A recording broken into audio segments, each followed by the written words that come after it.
To be eligible, applicants must file returns as full-time Maine residents. Individuals must also not file as dependents and make less than 100 grand a year. So that's actually some good news because many people are ready to see stimulus checks and people can actually receive more stimulus money this year compared to the years before. So this is good. Some good news, finally, checks are going to be deposited in just 3 days, and around $1,500 stimulus checks will finally begin going out. Lawmakers in Congress have said that this relief cash is just meant to help Americans financially, as the cost of living continues to rise. Some economists and Republicans say that these relief payments will only increase inflation. So be sure to continue watching to see if you want to receive the stimulus. Relief is going out to millions of Americans this October. Several states are sending taxpayers to help them cope with inflation. However, economists warned that the payments will do little to alleviate the pain of rising costs and could further fuel inflation. For instance, in the state of California, about 23 million qualifying taxpayers are expected to receive up to $1,500, everybody.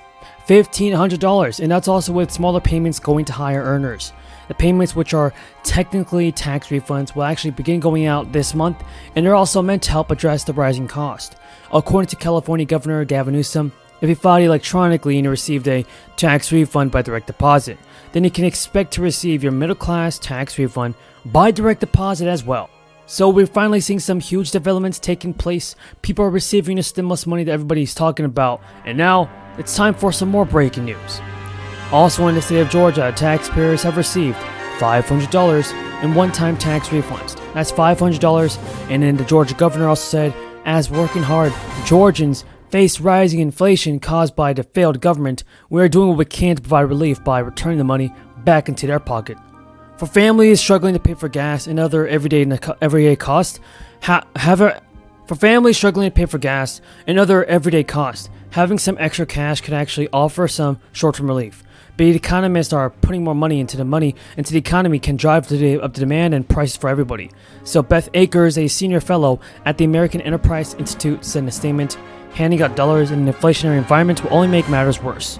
So these are the type of people that are not pushing for stimulus payments, and they're actually holding the stimulus checks back, and that's not what we need right now. On Friday, the Federal Reserve pressured and preferred measure of inflation showed that the prices are still rising 6.2% in August compared to a year ago. The central bank is also supposed to keep up with rising inflation under control, and it can keep raising interest rates, and unfortunately the higher rates can create economic pain for Americans by making it more expensive to borrow money. So the Fed raised its benchmark rate by 0.75 of a percentage point for the third time in a row early this month. And Jason Furman, an economic advisor for the Obama administration, has also argued that the payments in California, one of the biggest programs, could contribute to rising prices. Still, politicians are eager to sell the payments as a helpful benefit to taxpayers in a midterm election year. Now, another round of funding is set to replenish New York's depleted pool of rent relief. Once again, it won't even come close to covering the state's estimated need. The U.S. Treasury Department will send around $100 million to help cover New York renters' costs. Landlords have also been able to evict tenants with pending applications, so people need the money. Over 135,000 applicants are still waiting for some relief. At the average payout, it would take around $1 billion to fill those requests. The latest federal infusion marks the third time New York has relieved and sent out money like this. New York got $27 million in December and $120 million in March after the governor actually presented a huge stimulus bill that helps so many people. And also, let's not forget about this, but the IRS. Okay. Yes. Thank you. And now last month, Bloomberg reported that Wells Fargo is planning a major retreat from its mortgage business, which, boy, I do not like the sound of those words. Those mortgage operations are, of course, one of the primary businesses in Iowa. And can you confirm whether that story is accurate? And can you discuss what will happen with the 13,000 Iowans that Wells employs if you shrink mortgage operations? Congresswoman, first of all, as we've discussed, Iowa, Des Moines specifically, is a very, very important location for us. It has been for a long time, and I see that continuing to be the case for a long time. I don't see that changing. We do operate within businesses that are susceptible to market conditions. Volumes go up and volumes go down. The changes that we've seen in the mortgage business are the most significant changes we've seen in the shortest amount of time, given the move rates. And so we, like all other mortgage companies, have had to take a look at our own infrastructure and ensure that it's sized properly. The first thing we do is we do try and figure out, are there other roles inside the company that impacted employees can play.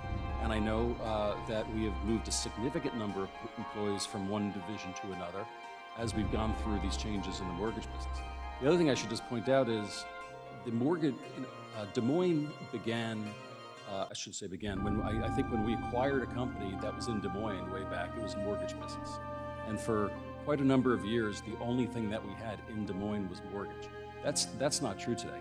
We have pieces of large parts of the company that reside there. And so if you live there and you want a role elsewhere, it's quite likely that you'll be able to stay in Des Moines. Well, that's good to hear. You still haven't answered the question. Can you confirm whether that is accurate, that you will be seeing a major retreat from the mortgage business? Congresswoman, we have... Yes or no? Well, is it accurate? I don't know how to define what a major retreat is. Is Bloomberg correct when they said you're planning a major retreat out of the mortgage business? This is a real easy question. No, it's Congressman. Yes or no?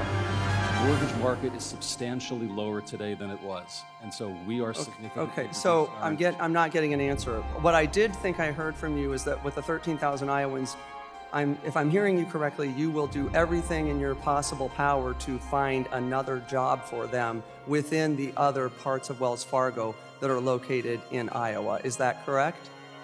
Congressman, that is something that we do across the whole country, not just within Iowa.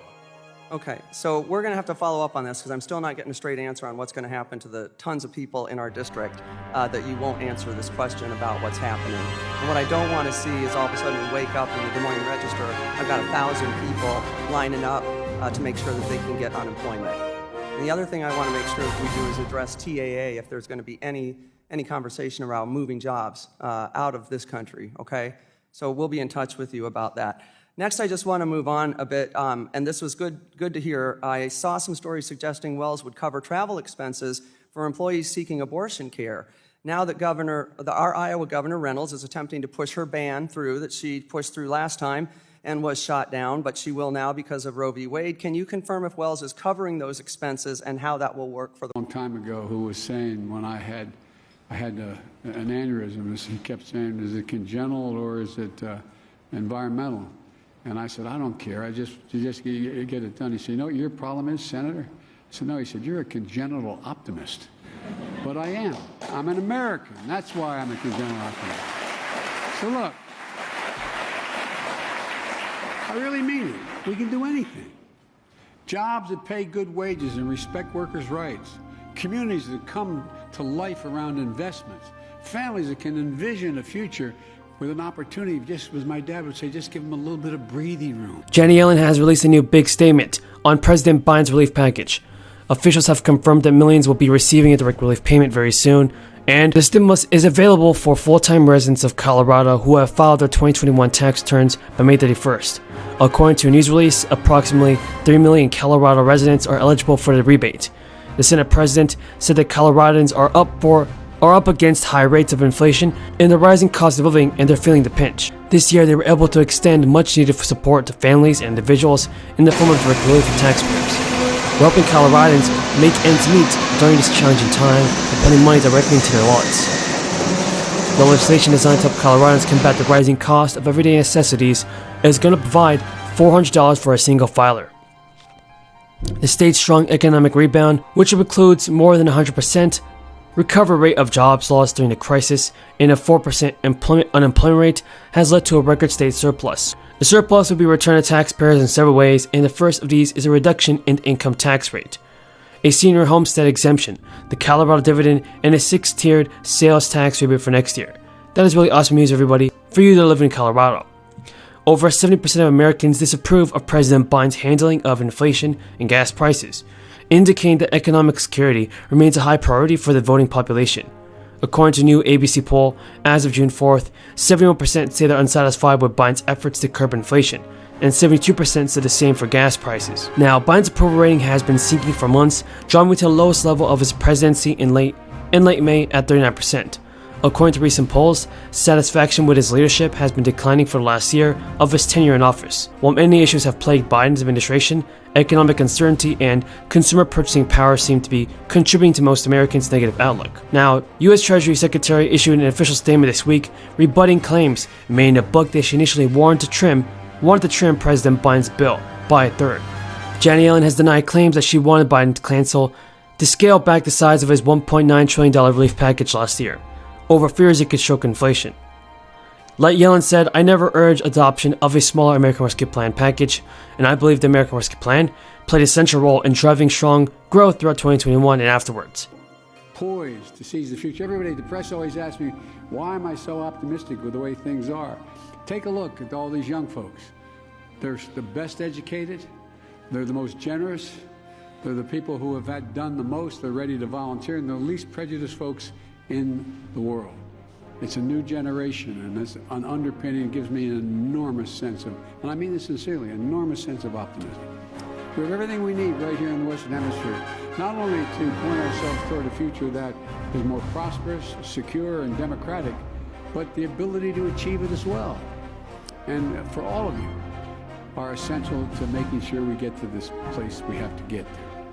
You know, the private sector is able to move quickly, to mobilize vast amounts of investment capital, as are going to be needed to unlock the